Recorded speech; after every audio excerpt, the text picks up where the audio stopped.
about the most shocking way that people frequently get arrested for domestic violence in California. My name is Veronica. I'm a criminal defense attorney here in California, and I help people who have been arrested put their criminal cases behind them so that they can enjoy their lives and their freedom. And again, in this video, we are going to be talking about the shocking way that many people end up getting arrested for domestic violence in California and what to do about it.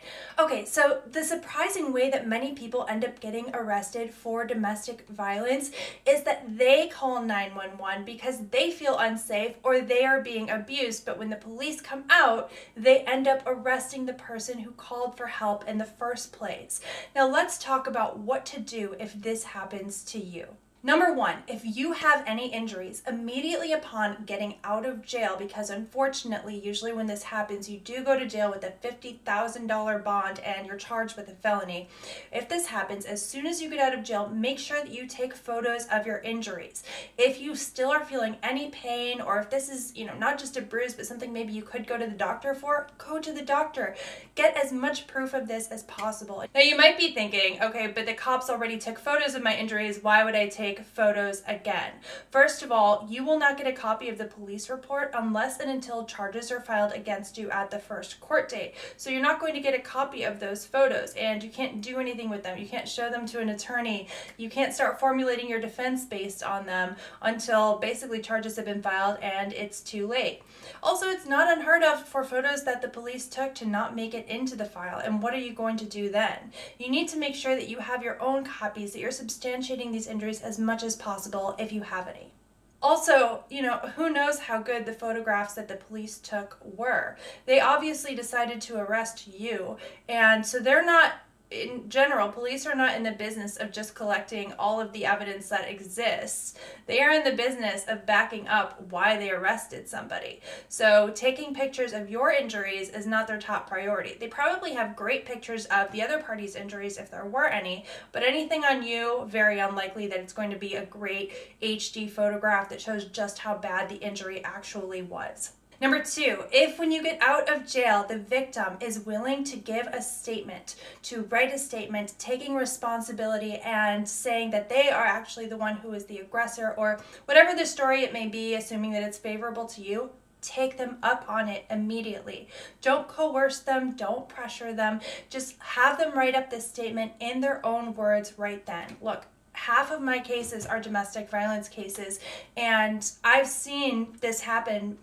Look, more than half of my cases are domestic violence cases, and I've seen all too often that at one point the victim is willing to give this statement, but then maybe something happens, maybe they get mad, maybe you guys end up breaking up, something will happen, maybe they get scared, they talk to somebody who says, hey, if you do that, you're going to get in trouble. They won't, by the way.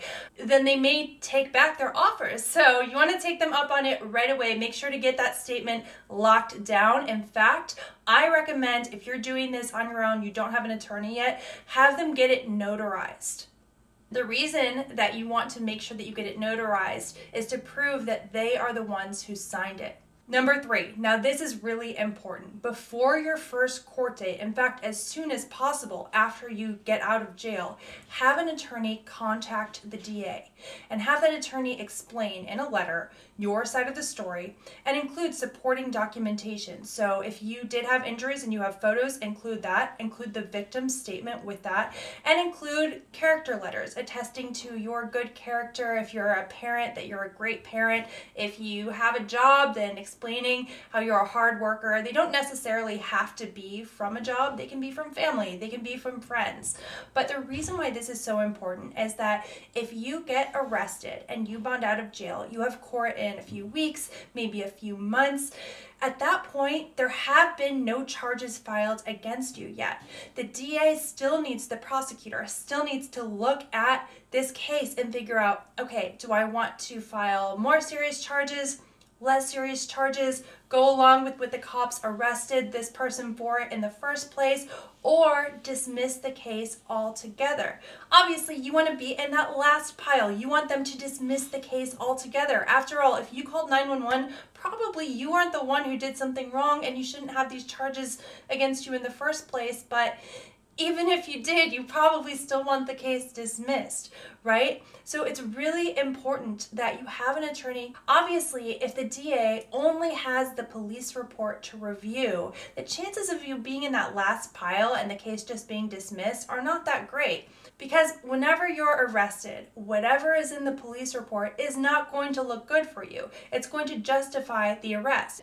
And if the police arrested you for felony domestic violence, whatever's in the police report is going to emphasize that this was in fact a felony, right? So you want to make sure that when the DA is looking at your file, it's not just the police report in there, it's also all these good things about you, your side of the story, the fact that you have an attorney and you're going to be fighting this, the victim statement, the photos, all of that is so important so that you can get into that last pile and get the case dismissed. Number 4, if charges are filed, then at the very first court date, make sure that your attorney requests a copy of what's in that 911 call. Because I'm guessing if you called 911 and you were looking for help, whatever's in that 911 call explains your side of the story, and it shows that this isn't something that you and an attorney made up later on. This is what was actually happening at the time.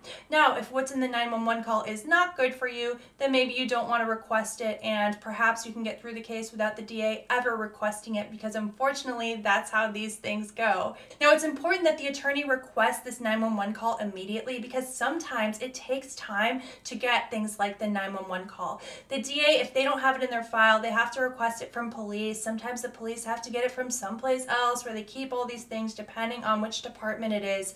So it's important, if you think that this 911 call is potentially going to show that you were calling for help and that you were not the aggressor, you were not the abuser, then get on that early on. Number 5.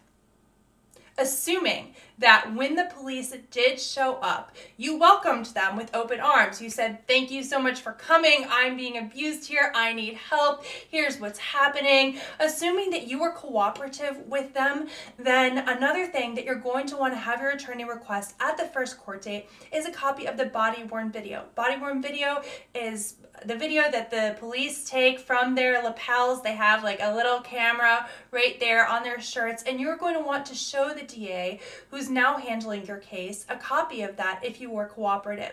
So you would think in these cases, with the 911 call and with the body-worn video, that even the first DA who's deciding, do we file this thing or not, they would have copies of that. But how this works is that they have a big stack of police reports. Sometimes the body-worn video is given to them, but it's on a disc, and they have to go through so many of these cases and decide which pile to put them in. They don't have time to do a full review of the discovery. Now, maybe that's not how it should be, but that's how it is. And the good news for you, if your case does get filed, is you kind of get a second shot, a second bite at the apple. Asking one DA, one prosecutor, to basically overrule another prosecutor is generally not an effective strategy, especially if they're, kind of on the same level, if they're on the same tier of the DA's office. But if you can tell the DA who's now assigned to your case, who's prosecuting the case, hey, that DA, the filing DA, who was looking at this, they didn't see the body-worn video, and they didn't see how cooperative my client was at that point. They didn't hear the 911 call, but now we have the 911 call, and look, you can hear he's calling for help. That's how you can get a case dismissed, and how one DA can make a different decision than another DA without, overruling them, and without having those feelings of, well, I'm not supposed to really second guess my colleague necessarily here. I hope you found this video helpful. If you did, don't forget to subscribe, like, ring the bell, and if you do have a domestic violence case in California, this is what I do. I have cases from San Francisco all the way down to San Diego. So if you are here in California and you need help, feel free to give me a call. You can find my number down below. You can also book a consultation online via the link.